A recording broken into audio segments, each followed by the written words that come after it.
Assalamualaikum warahmatullahi wabarakatuh. Perkenalkan, nama saya Fadla Sofiandina dengan NIM 106012300382. Nah, di sini saya akan mempresentasikan karya yang sudah saya analisis berdasarkan teori estetika Edmund Burke Feldman, yang dimana pendekatan dalam memahami karya seninya terdiri dari 4 tahap apresiasi, yaitu pertama adalah deskripsi, di mana kita mengamati dan menyebutkan apa saja yang terlihat dalam karya seni secara objektif. Lalu yang kedua ada analisis formal, di mana menganalisa unsur-unsur visual seperti komposisi, keseimbangan, kontras, irama, dan harmoni.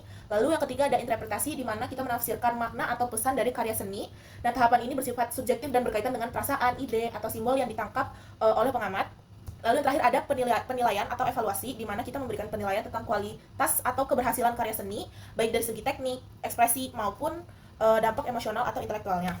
Di sini saya sudah mempunyai 4 karya, yang dimana masing-masing karya adalah, yang satu ada dari barat, satu dari timur, satu dari Nusantara, dan satu lagi dari Indonesia. Maksudnya estetikanya, bukan darinya. Untuk karya yang pertama di sini saya mempunyai karya Enrico Robusti yang dibuat pada tahun 1957 dengan media cat minyak di atas kanvas. Jika dilihat di sini, karya ini itu sangat menggambarkan suasana dapur yang sangat sibuk, juga penuh dinamika, di mana pelukis menggunakan garis melengkung untuk menciptakan perspektifnya. Lalu juga ada warna-warna hangat yang mendominasi dan juga bentuk-bentuk yang tidak proporsional. Secara formalnya, garis dan bentuk dalam lukisan ini tuh membentuk irama visual yang dinamis. Juga palet warna hangatnya ini memberikan kesan panas, padat, juga identik dengan dapur di restoran, dapur panas, terus sibuk pokoknya. Lalu perspektif ekstrim yang dibuat itu membuat lukisan ini terasa lebih sesak. Lalu juga ada elemen yang terjadi pengulangan seperti meja, pizza, kepala, dan piring yang bentuknya sama-sama bulat, sehingga itu menciptakan kesan visual yang bersatu. Lalu ada juga warna biru yang ada di pakaian, yang dimana sebenarnya itu seperti kontras antara panas dan dingin dari suasana dan baju yang mereka pakai. Karya ini itu bergaya ekspresionisme kontemporer, atau bisa ditafsirkan sebagai kritik terhadap gaya hidup modern yang konsumtif. Nah, kan ini bisa dilihat karya ini tuh terjadi distorsi dalam perspektif, sehingga ekspresi yang dibuat oleh konsumen di dalam lukisan itu sangat-sangat terlihat dan sangat-sangat menunjukkan ekspresinya, dan dimana itu menggambarkan obsesi terhadap makanan. Saya suka bagaimana pelukis menggambarkan suasana di sebuah dapur atau sebuah restoran yang terlihat sangat kita tuh seakan-akan masuk ke dalam suasana riuh, panas, dan konsumsi yang berlebihan itu juga kita ikut masuk ke dalam situ.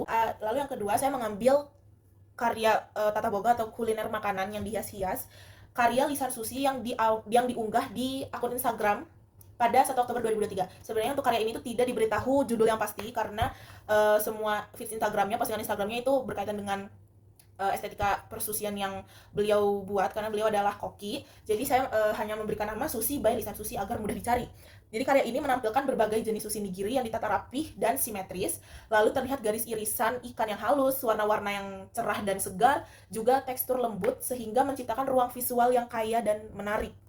Secara formal, karya ini memiliki warna yang sangat harmonis saja, karena menggabungkan warna-warna alami, orange, merah, muda, hijau, dan putih tentunya. Lalu garis yang dibentuk itu dari irisan yang dibuat itu berbentuk oval dari setiap potongan nigiri, menciptakan irama visual yang berulang. Jadi semua potongan itu sama kayak oval, mungkin ukurannya saja yang berbeda. Lalu tekstur ikan yang halus dan mengkilap ini menciptakan kesan yang segar dan memvisualisasikan teksturnya. Jadi karya ini tuh adalah salah satu contoh seni kuliner kontemporer yang sangat kuat, karena beliau berhasil memadukan estetika visual dengan pengalaman rasa. Jadi walaupun kita belum pernah ngerasain makanan itu, dengan melihat ini jadi tersugesti rasanya itu akan seperti apa. Karya ini juga membuktikan bahwa makanan bisa menjadi media ekspresi artistik yang tidak kalah dengan seni lainnya. Lalu selanjutnya adalah karya Nyoman Gunarsa yang berjudul Seling Jamu atau Dagang Jamu, yang dibuat pada 2012 di kanvas akrilik. Secara deskripsi, lukisan ini memiliki garis yang luas dan dinamis dengan warna-warna cerah tapi nggak ngejreng seperti merah, biru, dan kuning.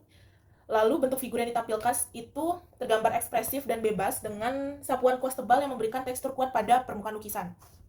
Nah, secara formal, lukisan ini menunjukkan komposisi visual yang ramai namun tetap berstruktur. Karena sebenarnya ramainya itu bukan ramai orang lalu lalang atau banyak objek, tapi dari abstrak, cipratan-cipratan dari kuasnya itu. Nah, garis-garis melengkung pada figur dan pakaian itu memberikan gerak yang dinamis, seolah memperkuat suasana percakapan yang dilakukan antar tokoh di dalam lukisan.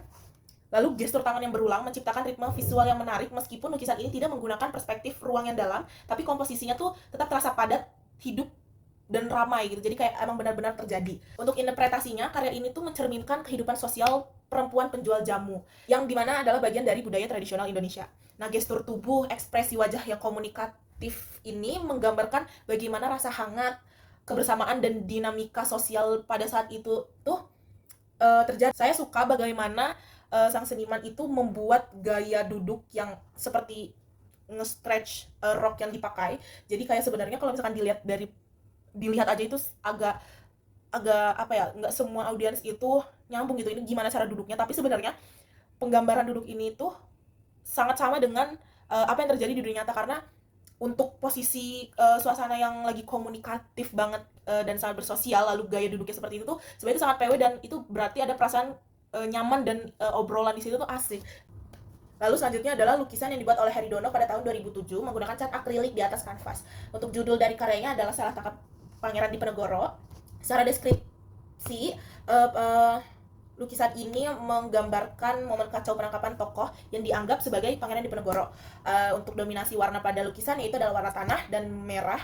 Lalu digabungkan dengan garis ekspresif dan bentuk tubuh karikatural. Karya ini merupakan kritik sosial dan sejarah. Jadi sang seniman menyampaikan pesan satir tentang bagaimana tokoh-tokoh besar dalam sejarah bisa disalahpahami atau dipolitisasi.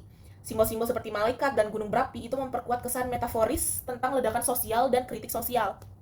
Nah, menurut saya pribadi, karya ini sangat menarik tentu saja, karena sebenarnya karya ini adalah seperti bentuk parodi dari karya Raden Saleh yang sangat terkenal, Penangkapan Diponegoro, yang dibuat ulang oleh Heridono, yang memiliki stylenya sendiri sebagai penyampaian kritik tajam dengan cara yang jenaka namun bermakna.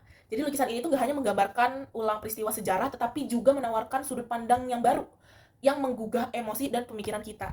Jadi itu adalah 4 karya yang saya pilih dari Barat, Timur, Nusantara, dan Indonesia. Dengan memahami teori estetika dari Feldman, kita tidak hanya melihat karya seni sebagai objek visual, tetapi juga sebagai media ekspresi yang kaya makna.